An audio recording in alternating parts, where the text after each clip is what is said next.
So welcome back to my YouTube channel. So if today is your first time of coming across my video, do it to subscribe to this channel, turn on the notification bell so whenever I drop videos you'll be the first to get it.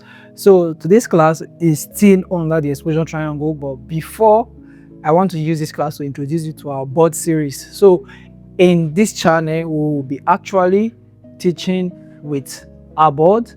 So every single thing I'll be explaining from class tomorrow will be me writing on the board, then you learning. So come with me, share this to your friends who are photographers, who want to be better in their craft. It's not just okay to call yourself a photographer. Do you know what you are doing right here? So on today's video, we'll be talking on the one part of the exposure triangle, which is the ISO.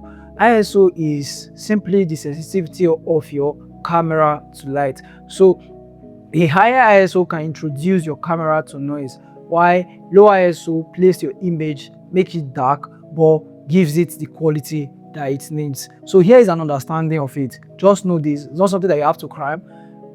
If you want to take a picture, you are shooting outdoor, it is advisable that your ISO is down. You are shooting ISO 100, ISO 200, just like that. You can even shoot ISO 50. But if you are shooting indoor, you can increase your ISO. The more you increase your ISO, the more chances of you getting noise in your picture. You can see grains, those are noise in your picture. To be introduced to your picture will lose that sharpness and everything, and at times you won't be able to retain back these pictures. Well, in this AI age, I guess nothing is impossible, but never shoot like you will edit. The plan of shooting is to shoot like you will never edit. So basically what you have to do is that make sure your ISO is not always too high. That's why you can toggle around with other stuffs, with your shutter speed, your aperture. So what have I said so far? We talked about aperture, and we talked about our shutter speed, and now we talked about our ISO. We already know that the higher they are, the less light that will come. The lower they are, the less light that will come to your camera. So why toggle this around? Imagine in your head that you want to take a picture of me standing here, and there's already a natural light around. The first thing you should do is first scale your camera. As they give you your camera, try to take a face shot to check for your ambient light.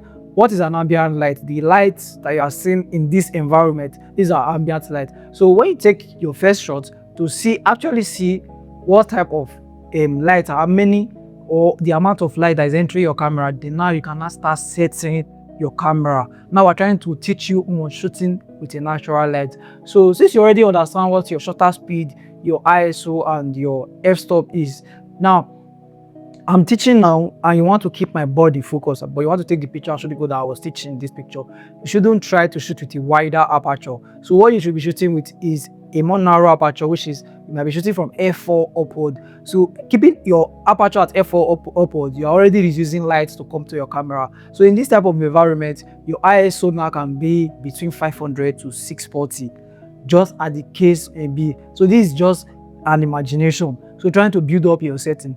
Now what should you be shooting with your shutter speed? I'm moving my hands. You already learned that it might happen that this image actually goes out of focus, while you may have blurry hands and the rest. So you should be shooting from 200 upward. So after toggling this, it didn't go well for you, you can take your shutter speed back to 3.5. Then your ISO, you can still take it up to around 800. But if you try this that I just explained, you are going to get a clear picture from where I'm standing now. So this is just simple, these things that you should know. So if you have any questions, don't wait to drop it in the comment section, so I will come around and answer this question. On tomorrow's series, I'll be using the board.